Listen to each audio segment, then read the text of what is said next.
10th board exam English ग्रामरचा do as डायरेक्टेडचा तिसरा व्हिडिओ आहे हा. याच्या अगोदरचे 2 व्हिडिओ तुम्ही बघितले असतील.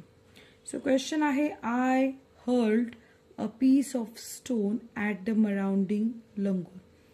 तर आता या वाक्यामध्ये आपल्याला चेंज द व्हॉइस करायचा. चेंज द व्हॉइसचा एक साधा सरळ नियम असा आहे की वाक्यामध्ये कसं असतं, सब्जेक्ट असतो, व्हर्ब असतो आणि ऑब्जेक्ट असतो. आता याच्यामध्ये पण आय हा सब्जेक्ट आहे, हर्ल्ड हा वर्ब आहे आणि हे बाकी सगळं ऑब्जेक्ट आहे.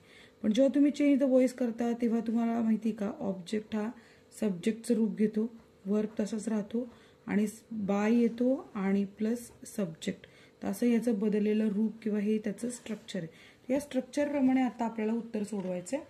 तर असं का जर तुम्ही विचारत असाल तर हा नियम आहे चेंज द व्हॉइसचा. आणि object a piece of stone हा इतकं सोपं आहे.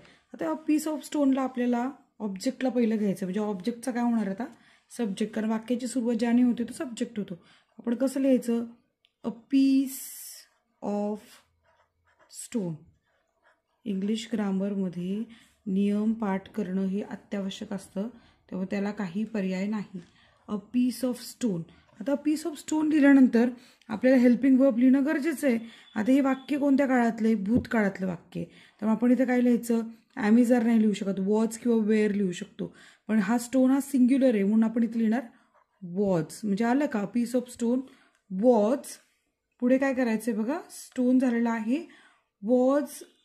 आता क्रियापद लिहायचे, तर हर्ल्ड, हर्ल्ड असं आर सायलेंट आहे याचा.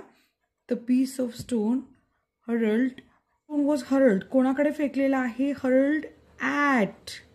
वाक्याचा अर्थ पण लागला पाहिजे ना, ॲट द मराउंडिंग लंगूर. कुणी फेकलाय, मी फेकलाय. पण असं लिहिता नाही येणार आपल्याला. काय बाय हे ॲड करणं गरजेचं आहे, बाय मी. आयचा इथे कन्वर्ट होऊन काय होणार आहे, मी होणार आहे. So a piece of stone was hurled at the marauding langur by me, हे उत्तर येणार आहे. तर प्रश्न विचारत राहा आणि तुमच्यासाठी उत्तरांचे व्हिडिओ करेल किंवा कमेंट बॉक्समध्ये उत्तर देईल.